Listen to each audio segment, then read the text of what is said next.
J'ai déjà commencé à te dire pardon, excuse-moi, désolé, avec tout le respect que j'ai pour toi, de te mêler à ce que je vais te dire là, maintenant.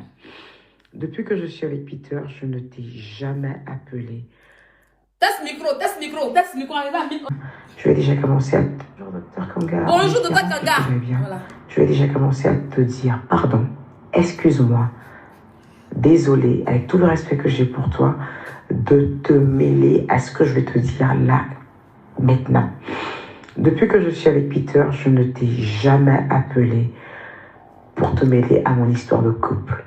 D'ailleurs, je n'ai jamais appelé un ami à Peter, tout simplement, parce que j'estime que c'est un peu bizarre de mêler les amis à des histoires de couple. Enfin, j'estime qu'il faut les régler tout seul, en fait. Voilà. Par contre, Peter ne s'est pas gêné pour appeler à plusieurs reprises une amie à moi pour lui raconter sa vie, pour lui raconter notre vie. Voilà. Aujourd'hui, si je t'appelle, parce que justement, Peter et moi, nous ne sommes plus ensemble. Et c'est une décision que je souhaite, que j'ai souhaité et avec laquelle je suis d'accord.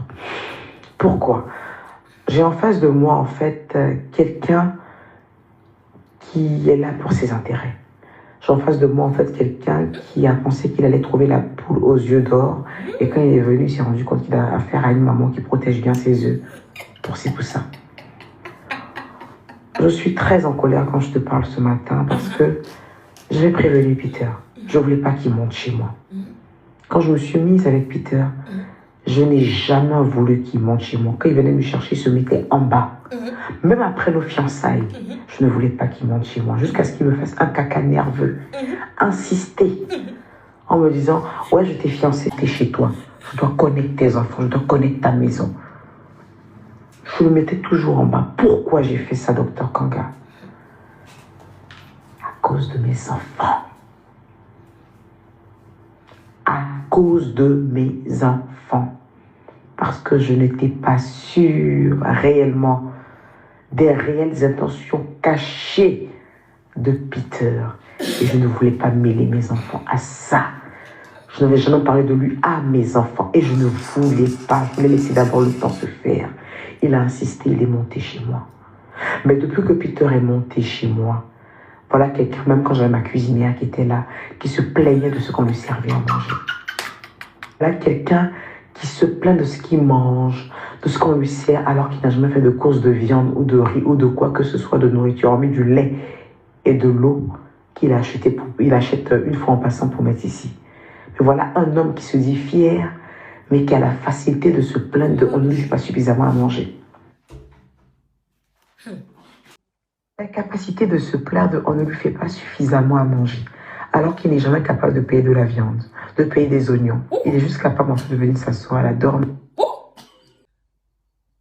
La capacité de se plaindre de on ne lui fait pas suffisamment à manger, alors qu'il n'est jamais capable de payer de la viande, de payer des oignons. Il est juste capable en fait de venir s'asseoir à la dormir, coucher et par derrière en fait espérer quelque chose.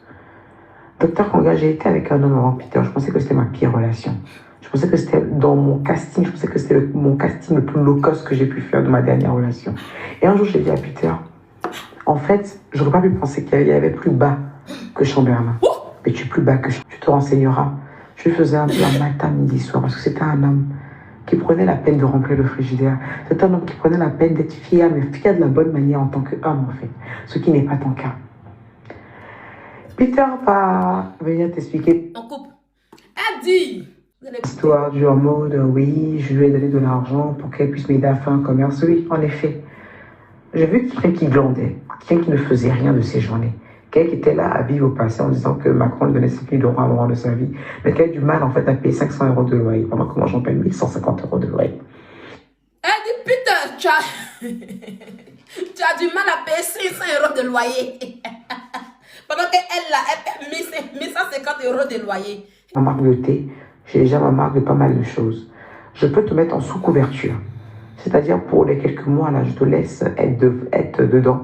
Tu prends ton bénéfice que tu veux apprendre et tu fais tes affaires. Je crois même que c'est toi qui lui as passé cet argent. Quand on a ramené les affaires, Peter a estimé que le montant qui avait été établi n'était pas... C'est-à-dire que les perruques qu'il a reçues ou le retard des commandes de thé n'était pas top pour lui. Je dis, il n'y a pas de souci. Qu'à cela ne tienne, moi j'ai tout mon business toute seule. Oublie, laisse tomber, vends tes thés que je t'ai passé. Fais ton argent avec ça. Et pour les autres perruques, oublie, c'est pas grave. Si la personne nous a volé, si la personne a fait des prix rocambolesques, je vais prendre ça parce que c'est moi qui montrais ce fournisseur. Donc laisse-moi vendre ma marchandise et après je te rembourserai. Donc aujourd'hui, si je dois de l'argent à Peter, c'est parce que je voulais avoir la bonne foi de lui dire, si tu estimes que les perruques sont trop chères, laisse tomber, moi je vais garder ça, c'est pas grave. Mais figure-toi qu'aujourd'hui, en fait, Peter me réclame cet argent. Peter me réclame sa bague de fiançailles. Elle pleure.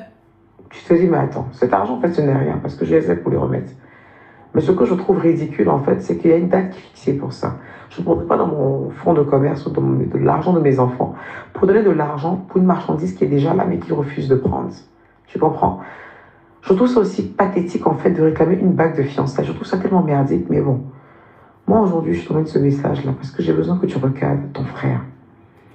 Moi, aujourd'hui, ce que je veux demander à Peter, c'est qu'il sorte de ma vie sans bruit. J'ai vraiment besoin que tu puisses le recadrer.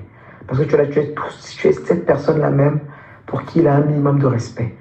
Voilà. Un minimum de respect, vu qu'il sait qu'il peut te demander des services à n'importe quel moment. Donc, j'aimerais vraiment que tu puisses le recadrer, qu'il reste bien dans son coin. Voilà. Peter a été une erreur de calcul pour moi. Une erreur de calcul. Je l'ai su dès les 2 premiers mois. J'ai vraiment besoin que tu puisses le recadrer. Parce que tu es cette personne-là même pour qui il a un minimum de respect. Voilà. Il a un minimum de respect vu qu'il sait qu'il peut te demander des services à n'importe quel moment. Donc j'aimerais vraiment que tu puisses le recadrer, qu'il reste bien dans son coin. Voilà. Peter a été une erreur de calcul pour moi. Une erreur de vie. Je l'ai su dès les 2 premiers mois. C'est pour ça que je n'ai jamais voulu qu'il rencontre mes enfants. Et je le lui ai dit. Mais c'était déjà engagé, lancé, on s'est déjà affiché en fait. Et c'était un engrenage dans lequel on se mettait, il fallait voilà, entretenir ça. C'était devenu comme une sorte de game, une sorte de challenge. Un challenge que je ne peux pas, parce que je ne suis plus amoureuse de lui depuis un bon moment. Voilà. Il aura l'impression, peut-être que je me suis servi de lui, ou il aura peut-être l'impression, en fait, que c'est lui qui n'a pas eu d'intérêt. Parce que je me pose la question de savoir comment un homme peut s'asseoir devant ma meilleure amie Lizzie. Vu que dans cette relation, je n'ai rien eu. Alors qu'on a affaire à un homme que je fais sortir tout le temps. Que j'invite dans les meilleurs restaurants et c'est moi qui paye des factures. On a affaire à un homme où je me lève, je vais chez un autre, je vais acheter des choses à plus de 1000 euros. On a affaire à un homme où je prends mon argent, je fais les courses de ma maison et il mange. Et il profite de cette maison. On a affaire à un homme où je l'ai même aidé une autre fois quand j'ai vu que certains colis étaient en retard, j'ai sorti mon argent pour... On a affaire à un homme que sa vitre de sa voiture s'est cassée. Son pare-brise, il n'avait pas les moyens de pouvoir acheter son pare-brise qui s'est fissuré. Je lui ai sorti de l'argent pour ça. Mais cet homme-là, au jour d'aujourd'hui, est capable de reconnaître que je demande avec quoi il en sort. On a affaire à un homme qui est traité de cyberactiviste, rabaissé, personne ne le considérait. Aujourd'hui, qui est traité bien par la communauté ivoirienne. On a affaire à un homme que quand j'ai des contrats, je le mets devant pour qu'il puisse aussi profiter de la visibilité. On a affaire à un homme aujourd'hui qui a une page monétisée pour qui j'ai trouvé le monétiseur pour lui, pour qu'il puisse gagner de l'argent. Alors j'aimerais que cet homme-là puisse sortir de ma vie sans bruit. Et vous êtes la seule personne, Dr Kanga, à pouvoir faire ça. Qui sorte sans bruit et quitte à dire que ça avait été un buzz. Parce que ce jeune homme-là a des vidéos de moi nue. Et ce jeune homme-là, il a la haine et la colère en lui parce que c'est un gros complexé. Je vous en prie, Dr Kanga, canalisez ses émotions. C'est tout ce que je demande. Peter, je n'en veux plus jusqu'à ma mort, mais canalisez ses émotions, je vous en supplie. J'ai mes fans qui me disent, mais comment tu as fait le choix de cet homme? Qu'est-ce qui va t'apporter? Aujourd'hui, elle a ses fans qui disent. Vous avez compris? Jusqu'à aujourd'hui, les gens ne croient pas à ça parce que c'est le choix de Peter dans ma vie, les gens n'ont pas compris. On peut le jouer comme un buzz. On peut le faire comme si c'était un buzz. On n'a jamais été ensemble. Il était une couverture. Il fait sa vie, il se met avec une canon de chez Canon. Il dit, mais non, je t'ai pas avec Emmanuel. C'était un buzz. Moi, je continue ma vie au calme, sans pression. On peut faire ça. Chacun peut sauver l'autre. Je lui demande pardon. Moi, je continue ma vie au calme, sans pression. On peut faire ça, chacun peut sauver l'autre. Je lui demande pardon. L'attitude que tu as, ça ne peut pas passer avec moi. Donc forcément, à un moment, en fait, j'allais te tège, en fait. Ça, c'est évident. Et donc, il a voulu précipiter les choses. Il a voulu en fait, mélanger mon 4 décembre. Il a voulu mélanger ma conférence. Tu comprends? Mais ça encore, c'est moins grave avec le fait que mes enfants l'aient connu. Et qu'aujourd'hui, il y ait ce genre de problème. Parce que je ne voulais pas qu'il monte chez moi. J'ai fait tout pour le maintenir en bas. Je ne voulais pas le présenter à mes enfants. Parce que je savais que c'était quelque chose qui n'allait pas aller très loin. Au fond de moi, j'avais cette conviction. Il a insisté. Même après nos fiançailles, tout. Moi, aujourd'hui, ce que je demande, docteur Kanga, c'est que Peter sorte de ma vie, mais de la plus belle des manières, sans bruit. Je veux même oser lui demander quelque chose, parce que la majorité des gens ne croient pas en cette relation. Pour beaucoup de gens, en fait, cette relation, c'est une couverture. Peter sert de couverture. Je pense qu'il a une belle vie devant lui qui l'attend. Voilà. Moi, je l'ai trouvé couché sur son lit, dans sa chambre, à ne rien faire, être sur son téléphone. Je pense qu'il peut profiter du peu de notoriété que je lui ai donné, afin qu'il puisse maintenant se créer une réelle vie. Que de toujours tendre la main à des vieux pères ou à des gens comme ça. Comment je travaille dur pour ce que j'ai. Je vais lui demander aujourd'hui de sortir de ma vie sans bruit. Et si c'est possible, même qu'on puisse faire passer notre relation comme un buzz. Parce que je ne lui ai pas fait de mal. Et j'estime qu'il me doit quand même ça. La seule personne qui sera capable de pouvoir le faire raisonner, c'est toi. Parce que je l'ai vu agir avec beaucoup de femmes où il a vilipendé des femmes. La femme d'un certain Chamberlain. Il est même parti jusqu'à... Et quand j'ai appris ça, docteur Kanga, j'étais dégoûtée. Je pense que c'est là où j'ai commencé à avoir réellement peur de Peter. Il était avec cette fille. Quand j'ai appris que c'est lui qui a envoyé les photos de cette fille à Aya Robert, quand j'ai appris que c'est lui qui a mené des écrits de cette fille à Aya Robert, une fille à qui il est sorti, c'est là où j'ai commencé à être dégoûtée de Peter. Et je ne voulais plus faire d'efforts en tant que femme. En vérité. Donc je sais que je suis la prochaine sur sa liste de personnes qui vomissent, de personnes qui dénigrent, de personnes qui vilipendent. Elle est intelligente. Aussi également, hier pendant qu'il était chez moi, j'essayais de le raisonner concernant justement la conférence, concernant le fait qu'on ne doit pas faire d'histoire maintenant et tout ça, où je le bloquais chez moi en disant reste là, je ne veux pas que tu rentres à la maison, reste là, on va se calmer, on va discuter, parce que là quand tu rentres à la maison, il y a plein de choses qui peuvent se passer par derrière. Et pendant que j'essaie de le mobiliser, reste là, à un moment je lui ai dit fais attention à les enfants qui sont là, je ne veux pas qu'ils te voient en train de faire certaines choses, leur donner l'impression en fait que, je sais pas. Et à un moment, il a fait un truc que j'ai pas aimé, donc je lui ai donné une gifle. Je sais que ça peut être fort pour vous en tant qu'Akan, qu'une femme peut gifler un homme. Et je vous demande pardon pour ça, docteur Kanga. Mais ça a été un geste en fait que j'ai fait comme ça, parce que je me suis dit, waouh, ce homme, je ne voulais pas qu'il monte chez moi, Seigneur Jésus-Christ. J'ai protégé mes enfants. Je ne voulais pas que mes enfants rencontrent cet homme. Je ne voulais pas que mes enfants voient quelqu'un qu'ils ne verront pas après. Ça ne fait pas bien pour des enfants, ça ne fait pas bien pour une maman.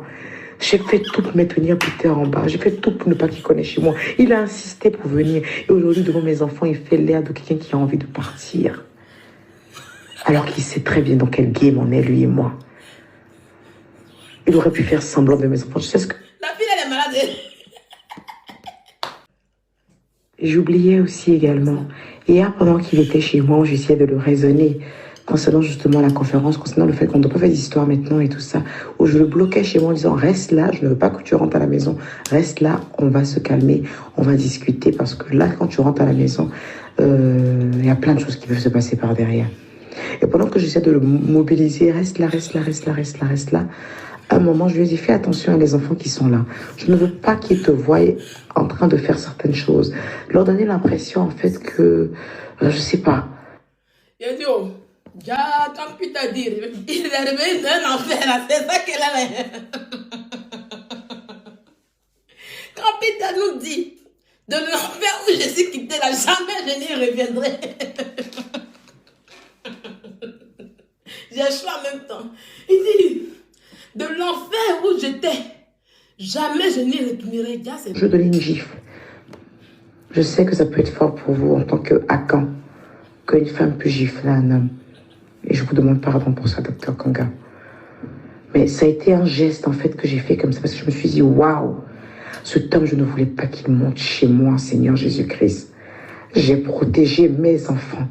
Je ne voulais pas que mes enfants rencontrent cet homme. Je ne voulais pas que mes enfants voient quelqu'un qui ne verront pas après. Ça ne fait pas bien pour des enfants, ça ne fait pas bien pour une maman. J'ai fait tout pour maintenir Peter en bas. J'ai fait tout pour ne pas qu'il connaisse chez moi. Il a insisté pour venir. Et aujourd'hui, devant mes enfants, il fait l'air de quelqu'un qui a envie de partir. Alors qu'il sait très bien dans quel game on est, lui et moi. Il aurait pu faire semblant de mes enfants. Je sais ce que Peter a fait. Peter a osé appeler la police devant mes enfants. Qu'il faut que la police vienne le sauver, qu'il est séquestré.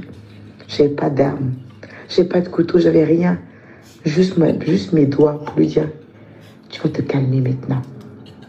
Il a osé appeler la police chez moi. Non, mais je pense que c'est la plus grosse horreur que j'ai pu avoir, quoi. Il n'a pas tenu compte de mes enfants. Il ne les a pas respectés.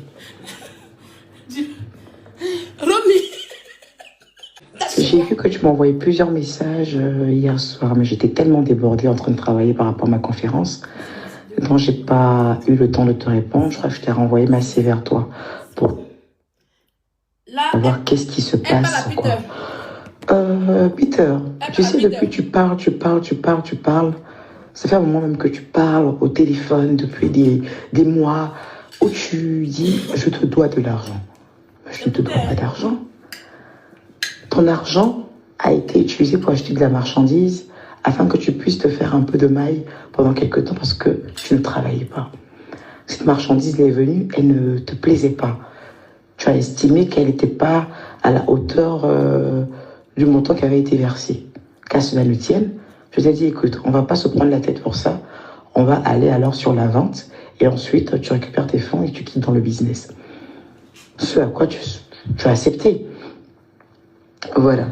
Et tu quittes dans le business. Donc quand tu racontes aux gens que je te dois de l'argent, on aurait dit que tu m'as donné de l'argent, que tu m'as passé de l'argent. Alors que depuis que je te connais, même 2 euros, tu m'as jamais donné en fait. Parce que tu n'en as pas. Et ça, je t'en veux pas pour ça, tu n'en as pas. Si je voulais me mettre avec quelqu'un qui avait de l'argent, voilà quoi. Mon choix n'aurait pas été toi, tu vois. Mais quand tu racontes aux gens que je te dois ou que je t'ai escroqué, je ne comprends pas en fait. Je t'ai laissé dire ça pendant très longtemps parce que je me disais que si je renchérissais, ça allait créer encore autre chose. Tu comprends? Mais il faut que tu enlèves ça sur moi en fait. Escroc, je te dois, non. Non. Tu t'es levé toi seul, tu allais créer une carte bancaire. Je t'ai rien demandé. C'est comme toi, tu te plaignais en fait, je te mêle à rien de mes histoires. Tu allais créer une carte bancaire, venir me la remettre. À peine une semaine, tu as vu qu'il y a 3800 € qui est passé dessus, une yeux qui pétillaient. Après, j'ai retiré ce qu'il y avait dessus, il reste 1500 €, tu as bloqué sous prétexte que je te dois de l'argent, que tu veux ta bague. Bon, je sais pas trop dans quoi tu es. Tu parles de bras de fer. Sinon, le bras de fer dont tu parles, en fait, c'est quoi? Aller mettre des choses sur les réseaux, essayer d'aller dans le même sens que tous ceux qui m'ont dénigré, parce que c'est comme une sorte, en fait, de chaîne. Un a dit une chose, quand l'autre veut te dénigrer, il dit ce que l'autre a dit, c'était ça, ainsi de suite, pour finalement coller une réputation sur moi. Je comprends pas trop, en fait. Parce qu'il paraîtrait que tu as déjà commencé à raconter des choses, tu contactes des membres très actifs de la Eucalan pour demander de me jaza, un peu comme ce que tu as fait avec la femme de Chamberlain, en passant par Aya Robert tout en bas, et puis par devant, tu te joues les seins. Je sais pas, tu fais croire aux gens que je n'ai que dalle, alors que depuis que je suis avec toi, tu n'as jamais rien fait pour moi. Je paye un loyer de 1150 €, je fais ce que je veux de ma vie, je voulais avoir une conférence, je me suis offert une conférence à plus de 40 000 €, je pense pas que tu aies participé 50 centimes là-dedans. Je sais pas quelle est ta vision d'une femme qui n'a rien en fait. Une femme qui n'a rien, qui t'envoie à Saint-Tropez, qui dépense plus de 5 000 €. Une femme qui n'a rien, mais partout dans les restaurants, c'est elle qui sort sa carte bancaire, c'est elle qui sort son espèce. Une femme qui n'a rien, mais quand tu es assis dans sa maison, c'est sa nourriture que tu manges. Une femme qui n'a rien, mais quand tes enfants viennent en vacances chez elle, c'est elle qui les fait sortir pour aller dans des coins et c'est elle qui paye. Une femme qui n'a rien, mais quand tu dois aller, ne serait-ce que à Miss Congo, tout simplement, si tu n'as pas de vêtements à te mettre, il faut qu'elle aille t'acheter des costumes. Une femme qui n'a rien, mais la moindre dépense, c'est elle qui le fait pour toi, quoi. Une femme qui n'a rien, mais quand tu viens chez elle et qu'il faut appeler un traiteur, c'est elle qui paye. Une femme qui n'a rien, la liste est longue. Une femme qui n'a rien, mais qui t'a offert ta première Berlucci parce que tu ne sais même pas ce que c'était. Drôle de femme qui n'a rien, en fait. S'il te plaît.